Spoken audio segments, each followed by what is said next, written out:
कि इस वक्त भाजपा के दिन खराब चल रहे हैं, क्योंकि अभी हाल ही में जो चुनाव हुए उसमें से कई जगहों पर भाजपा को मात मिली है। केवल गुजरात उसके हिस्से में आया है और 2 उपचुनाव के नतीजे उसके खाते में आए हैं, जिसमें से रामपुर का उपचुनाव विवादों में है।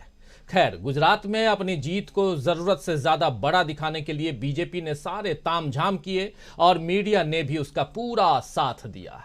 बीजेपी ने सोचा होगा कि इस तरह वो फिर से कांग्रेस को कमजोर दिखा पाएगी, उसे हताश कर पाएगी, मगर बीजेपी के दांव इस वक्त अपना असर नहीं दिखा रहे हैं। संसद के शीतकालीन सत्र में कांग्रेस रोजाना बीजेपी को अलग अलग मुद्दों पर घेर रही है और अब चीन के मसले पर कांग्रेस ने फिर से बीजेपी को तथ्यों और आंकड़ों के साथ घेरा है, जिससे निकलने में बीजेपी को मुश्किल हो रही है और मुश्किल हो भी सकती है। आपको बता दूं कि 9 दिसंबर को, दरअसल 8 और 9 दिसंबर की जो दरमियानी रात है उसको, यानी आज तारीख 13 है, आज से 4 दिन पहले फिर से चीन और भारत के बीच अरुणाचल प्रदेश के तवांग में झड़प हुई, जिसमें दोनों तरफ के कई सैनिकों को चोटें आई हैं। हालांकि किसी की मौत नहीं हुई है और ये बात आज बताई है रक्षा मंत्री राजनाथ सिंह ने संसद में। फिर भी चीन के इस हमले को नजरअंदाज नहीं किया जा सकता है, क्योंकि 2 साल पहले भी चीन ने ऐसी ही नापाक हरकत गलवान में की थी। तब भारत ने अपने कम से कम 20 सैनिकों को खोया था, लेकिन तब भी मोदी जी ने यही कहा था कि न कोई घुसा है न कोई आया है। इसके बाद मोदी सरकार ने चीन से विरोध दिखाने के लिए उसके कई ऐप्स प्रतिबंधित कर दिए थे। आपको याद होगा, टिकटॉक नाम का एक ऐप काफ़ी फेमस था हिंदुस्तान में, उसे भी प्रतिबंधित किया गया था, रोका गया था। हालांकि ऐसे कई ऐप अभी भी, चीन के ऐप भारत में घूम रहे हैं, तैर रहे हैं और खूब काम कर रहे हैं, खूब सुर्खियां बटोर रहे हैं, खूब पैसे कमा रहे हैं। वो कैसे हो रहा है कभी इत्मीनान से बताऊंगा। हालांकि ऐसे आर्थिक प्रतिबंध का कोई असर नहीं हुआ। मोदी जी ने कभी चीन का सीधे नाम लेकर उसे चेतावनी नहीं दी, उसे नहीं ललकारा, जिस पर कांग्रेस कई बार सवाल उठा चुकी है कि आखिर बीजेपी की चीन नीति कैसी है। अब अरुणाचल प्रदेश के मामले पर भी कांग्रेस ने सवाल किया तो 9 तारीख को हुए मामले पर 2 दिन तक, और पूछा गया कि 2 दिन तक सरकार चुप क्यों रही। तो आज रक्षा मंत्री राजनाथ सिंह ने संसद में इस पर जवाब दिया है, जो पहले मैं बता भी चुका हूं। वहीं गृह मंत्री अमित शाह एक बार फिर चीन के नाम पर कांग्रेस पर ही हमलावर नजर आए। दरअसल रक्षा मंत्री जब चीन के मसले पर जवाब देने के लिए अपनी तैयारी कर रहे थे, तब आप जो पिक्चर देख रहे हैं उससे पहले, यानी 12 बजे लोकसभा में और 12:30 बजे राज्यसभा में रक्षा मंत्री राजनाथ सिंह को चीन के मसले पर जो हंगामा हुआ है वहां तवांग में, यानी दोनों सेनाओं ने, वो दोनों चीन की सेना और हिंदुस्तान की सेना आमने सामने आ गई और जो झड़प हुई है इस पर बयान देना था, बताना था कि वास्तविक स्थिति क्या है। लेकिन उससे पहले देश के गृह मंत्री मीडिया के सामने आते हैं और वो मीडिया के सामने कुछ बात रखते हैं। बात क्या रखने जा रहे हैं ये बहुत इंपॉर्टेंट है। इसको लेकर मीडिया के तमाम लोग वहां इकट्ठा होते हैं। क्या कुछ कह रहे हैं जरा सुन लेते हैं उनकी जुबानी और आगे बढ़ते हैं। अमित शाह ने क्या कुछ कहा राजनाथ सिंह के अपने बयान से पहले, जो राजनाथ सिंह सदन में देने वाले थे, जरा सुनिए। अरुणाचल में 8 की देर रात और 9 की सुबह घटी घटनाओं का हवाला देते हुए विपक्ष ने बहुमूल्य प्रश्नकाल को स्थगित करवा दिया। इसका कोई औचित्य इसलिए नहीं था कि पार्लियामेंट्री अफेयर्स मिनिस्टर ने स्पष्टता से कह दिया था कि 12 बजे इस देश के रक्षा मंत्री श्री राजनाथ सिंह जी इस विषय पर सदन के सामने अपना बयान रखेंगे। जब बयान रखने की बात कर ही दी तो इसका कोई औचित्य नहीं था। मुझे भी थोड़ा आश्चर्य लगा। फिर मैंने प्रश्नकाल के सूची को देखा तो 5 नंबर का प्रश्न देखकर मैं इनकी चिंता समझ गया। 5 नंबर के प्रश्न है राजीव गांधी फाउंडेशन के FCRA रजिस्ट्रेशन को रद्द करने के बारे में। अब उन्हीं के कांग्रेस के ही सदस्य के द्वारा ये प्रश्न पूछा गया और जवाब में बहुत स्पष्ट था। मौका देते तो मैं सदन के पटल पर भी बताता कि राजीव गांधी फाउंडेशन को 2005-6 और 2006-07 के वित्तीय वर्ष में चीनी दूतावास से 1,35,00,000 रुपए का अनुदान प्राप्त हुआ था।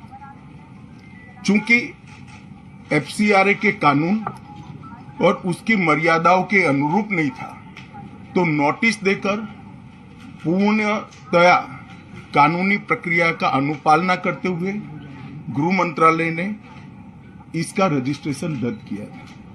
फाउंडेशन ने अपना रजिस्ट्रेशन सामाजिक कार्यों के लिए करवाया है और ये जो राशि चीनी दूतावास से मिली, इसका उपयोग भारत चीन संबंधों के विकास पर शोध करने के लिए ये पैसा दिया गया। नेहरू जी के प्रेम के कारण सुरक्षा परिषद में भारत की स्थायी सदस्यता बलि चढ़ गई। इस विषय को उन्होंने शोध का विषय बनाया था क्या, और अगर बनाया था तो इसका नतीजा क्या हुआ?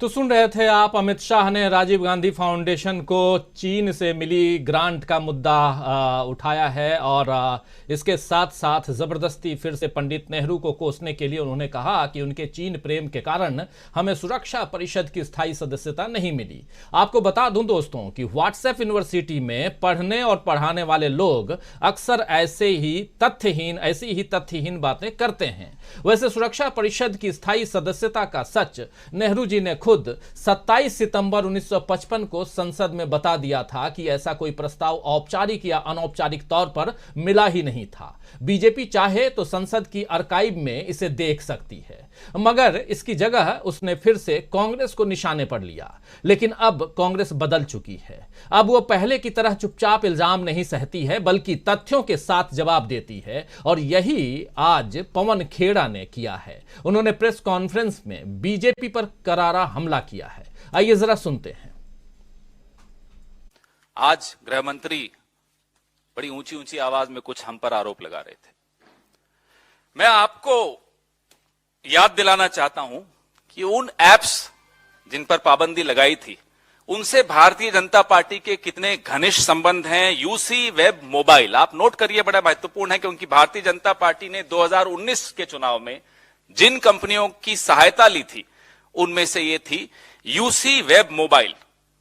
ये सेवाएं भारतीय जनता पार्टी ने ली और 2017 में इसी कंपनी पर भारतीय जनता पार्टी ने आरोप लगाया था कि ये भारतीयों का डेटा चुराकर चीन भेजती है। लेकिन 19 में इसी कंपनी को भारतीय जनता पार्टी ने इस्तेमाल किया। मजबूरी क्या थी प्रधानमंत्री जी की, हम नहीं जानते। दूसरी company SHAREit technology, share IT या शेयरिट, जो भी कहना चाहें,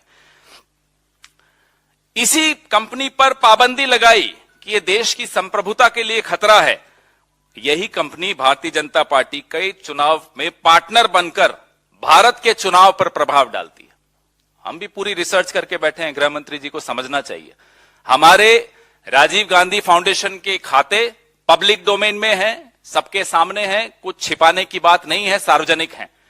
आरएसएस के क्या संबंध हैं चीन की कम्युनिस्ट पार्टी से? आरएसएस का हक क्या बनता है? वो तो एक सांस्कृतिक संगठन है, गैर राजनीतिक संगठन है। क्यों बार बार चीन के दरवाजे पर दस्तक देते हैं? क्यों चीन की कम्युनिस्ट पार्टी के साथ पार्टनरशिप करते हैं? तो इन बातों को सुनकर एहसास होता है कि झूठ के दिन अब पूरे हो रहे हैं। जिस व्हाट्सएप यूनिवर्सिटी के भरोसे बीजेपी के लोग जो हैं अब तक अपने आरोपों को पहुंचा रहे हैं, उसी सोशल मीडिया के सहारे कांग्रेस भी सच जनता के सामने रख रही है। आइए एक बाइट और सुन लेते हैं पवन खेड़ा की और चर्चा को आगे बढ़ाते हैं। क्यों कह रहा हूं मैं कि यहां कांग्रेस जो है काफी एग्रेसिव नजर आ रही है। आइए जरा सुनिए। चलिए आइए गुजरात धौलेरा में चलते हैं, आपको ले चलते हैं। धौलेरा में 43,000 करोड़ के एमओयूज चीन की कंपनीज के साथ किसने साइन किए? कोई कारण रहा होगा कि चीन का जो सरकारी अखबार है ग्लोबल टाइम्स, वो लिखता है कि मोदी जी हार नहीं जाए कहीं गुजरात। अगर मोदी जी गुजरात हार जाएंगे तो चीन को बड़ा नुकसान होगा। क्या नुकसान होगा चीन को, हम भी ये जानना चाहते हैं। ये जो गौरव गोगोई जी बता रहे थे, 19 जून 2020 को दी गई क्लीन चिट चाइना को मोदी जी द्वारा, क्या ये राज इस क्लीन चिट का इन्हीं तमाम तथ्यों में तो नहीं छिपा हुआ? क्या ये राज धोलेरा में तो नहीं छिपा हुआ? क्या ये राज डोंगफैंग कंपनी में तो नहीं छिपा हुआ? या उन कंपनियों में जिनका share IT technology, UC Web mobile, Chinese companies जिन पर मोदी जी का चुनाव निर्भर करता है? हम देश की संप्रभुता, देश की सीमाओं के बारे में चिंतित हैं। 1962 में जब युद्ध हो रहा था चीन का, एक 36 वर्षीय सांसद जिसका नाम था अटल बिहारी वाजपेयी, चुनौती दी उन्होंने नेहरू जी को कि संसद का सत्र बुलाइए, हम डिबेट चाहते हैं। नेहरू जी भागे नहीं डिबेट से। डिबेट हुई। हमारे वरिष्ठ सहयोगी अभिषेक सिंघवी जी के पिताजी एलएम सिंघवी जी उस वक्त पाली से निर्दलीय सांसद थे। उन्होंने सलाह दी कि ये डिबेट सीक्रेट होनी चाहिए, इसका कहीं कोई कवरेज नहीं आना चाहिए, अखबारोरों में नहीं छपना चाहिए। नेहरू जी ने कहा जी नहीं, महत्वपूर्ण मुद्दा है, यह डिबेट सार्वजनिक होनी चाहिए, संसद में बिल्कुल होनी चाहिए चर्चा इस पर। 165 लोगों ने उस डिबेट में हिस्सा लिया।